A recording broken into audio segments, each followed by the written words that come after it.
Então, os Deportados, falando sobre música agora, ao meu lado eu sou Alfredo Monte, ao meu lado está Eduardo Vieira, ao lado dele a Cláudia Quelotti e do meu outro lado o Big Boss, Big Boss. Chiquinho Marques. Big Boss. Bom, vamos falar de música, vai? Essa semana tem algumas coisas aí acontecendo, uma delas é o aniversário, que não é exatamente nessa semana, é um pouco mais adiante, mas seria uma data muito importante desse ano, aniversário de 75 anos de nascimento do Elvis Presley, que, goste ou não, é uma das figuras pop mais importantes do século XX e uma referência ainda para muita gente até os dias de hoje. E das mais imitadas também, né? Sim. Porque não há... Eu, por exemplo, acho brega e tudo mais, não tenho a menor identificação com o Elvis Presley, mas não dá pra negar que ele é muito imitado. Figura completamente paradigmática, né? O Elvis tem um negócio que para nós aqui no Brasil, a gente não tem como ter a noção exata da importância do Elvis, mas para quem viveu nos Estados Unidos nos anos 50 e via como funcionavam as rádios, já tinha rádio para negro, rádio para branco, não podia misturar nada, as coisas eram muito distintas, e aí de repente aparece um garoto assim com um jeito de índio, né, cantando Rhythm and Blues, que era música de negro, e tentando colocar isso para o público branco e conseguindo.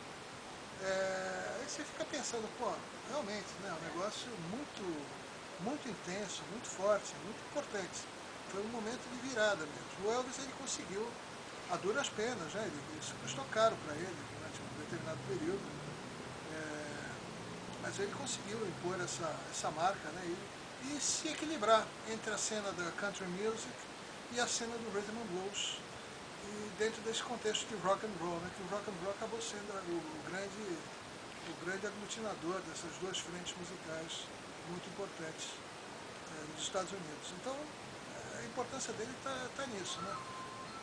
O problema é que muita gente vê o Elvis como aquela figura rebelde antes de ir para o exército, e aí depois vê o Elvis, que é a estrela de Hollywood, naqueles filmes vagabundos que ele fez, aos montes. E aí tem o outro Elvis, que é o Elvis da volta. O Elvis que quando ele deixa Hollywood, ele tenta voltar para Memphis e vai atrás da carreira perdida, né? Ele tinha deixado de ser um cantor de importância, né? Ele foi engolido por toda aquela virada musical dos anos 60. No final dos anos 60 ele tenta achar um rumo para a carreira dele, que estava completamente perdida, e acha. O que é mais impressionante é que ele acha, e grava uma série de 4 ou 5 discos espetaculares, para depois perder o rumo da carreira dele outra vez, né?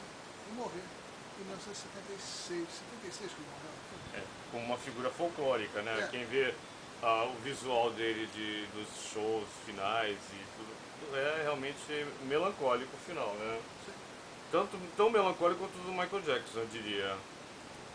No caso do Elvis, acho que foi até pior do que o Michael Jackson, porque foi uma coisa anunciada, né? Ele já estava com aquela... Ele foi morrendo aos poucos em público, né? Ele foi ficando deformado, com aquela expressão toda alterada, né? Ao mesmo tempo que ele estava assim, nós tínhamos aquela visão dele dos filmes, que ele estava bonitão, né? Seja os filmes sérios ou aqueles mais, digamos, cafonas, né? O Celesteiro do Acapulco, essas coisas assim, né? A gente ficava meio confuso, né? Quem é o Elvis? É o Elvis que tá...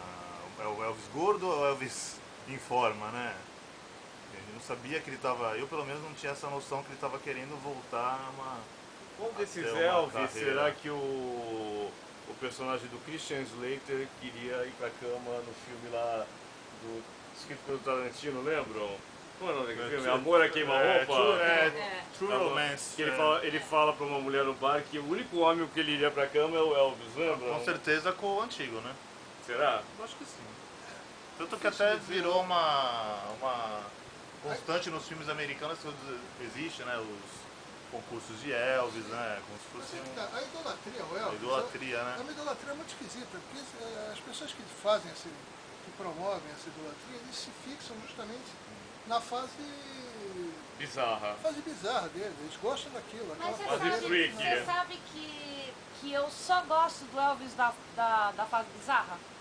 Eu não gosto dele roqueiro, eu nunca fui roqueira, mas eu não curtia esses filmes, eu era pequena, eu via até no cinema esses filmes, que eu também não gostava.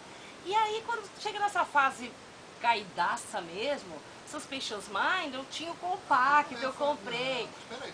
Sim, mas e daí pra cá, foi aí que eu conheci, que eu comecei a gostar de. Quer dizer, não é uma pessoa que eu adoro até hoje. Mas na época, foi do Suspicious Mind pra cá que começou a me interessar.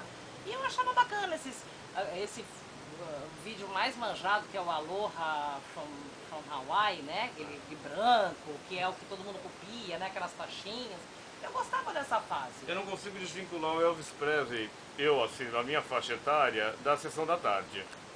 Porque eu cresci vendo Sessão da Tarde, como vários da minha geração, e passava filme do Elvis Presley dia sim, dia não, praticamente. A Então, sessão Elvis Presley, sabe, sessão garotas, assim, sabe, Feitiço Havaiano, No Paraíso do Havaí. Eu adorava Então, esses filmes, eu gostava bastante. Eu não sei o que Mesmo eu achava porque- na época, mas eu sei que agora eu acharia horrível. Que era uma assim, mistura não sabe? só de rhythm and blues, é uma mistura de rhythm and blues com calypso, com canções românticas que ele fazia também, né? Junto com os roteiros dos filmes, que eram fracos de verdade mesmo, mas era veículo pra ele, né? E ele, como fez muito, então... São muitos os filmes, gente, não é pouco não. É muita sabe? coisa. É A muito gente não filme. lembra todos os títulos, né? Olha, eu pessoalmente, eu gosto muito do Elvis, daquele retorno de 68. Eu acho aquilo ali maravilhoso. Acho Aquele triste. concerto naquele ringue com aquela banda magnífica. Ele de roupa de couro, preta, tocando e com a cara boa. Eu acho aquilo genial.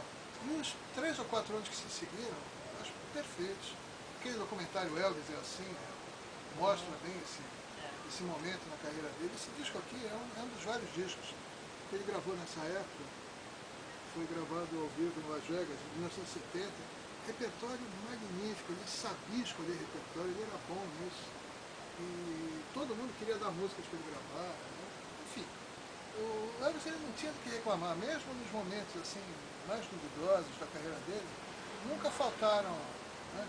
Nunca faltou reforço artístico, ou compositores pedindo para ele gravar as canções. Artistas também, né? O Andy Warhol fez aquela ilustração, né? Sim. Famosa dele, né? Pra ver o quanto de icônico e importante que ele era na época também, né? E geralmente quem não gosta dos filmes do Elvis, porque realmente não tem o que gostar ali, salvam muito um filme do Michael Curtis, que é o diretor do Casablanca, chamado Balada Sangrenta, que é um filme bom, assim, que sobrevive, né? E um outro do Don Siegel também, que é Estrela de Fogo. São os dois filmes assim que ele fez que dá pra salvar a pátria dele no cinema. Tem um outro também, que é o Viva Las Vegas, que é mais ou menos com a Anne Margaret. Ah, muito legal. E é esse legal, filme. é do George Sidney, filme bacana. Não é nenhuma maravilha, mas é bom. Mas vamos mudar um pouquinho de assunto, vamos falar um pouquinho da Aretha Franklin, nosso tempo é curto. Mudando completamente. Né? A Aretha Franklin, ela, ano passado, ela ficou de se apresentar no Jazz Fest em New Orleans. Ela deu cano, mas ela avisou antes, porque ela estava toda empenhada em cantar na posse do Barack Obama, e as datas iam coincidir, ela achou melhor, ela pediu licença e não foi.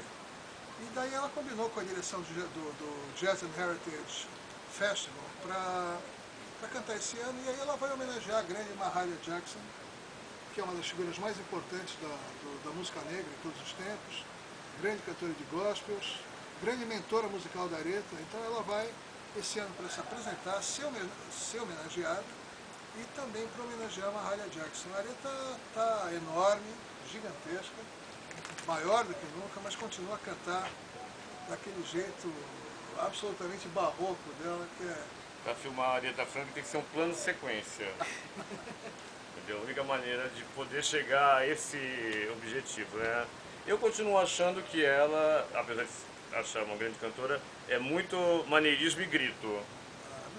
Eu acho, sinceramente. Por causa de maneirismo também. Eu acho que se ela se preocupasse mais só em cantar a música, seria maravilhoso. Chega uma hora que você já não sabe mais que música é, porque é tanto maneirismo em cima da música, sabe? Tenho a mesma impressão.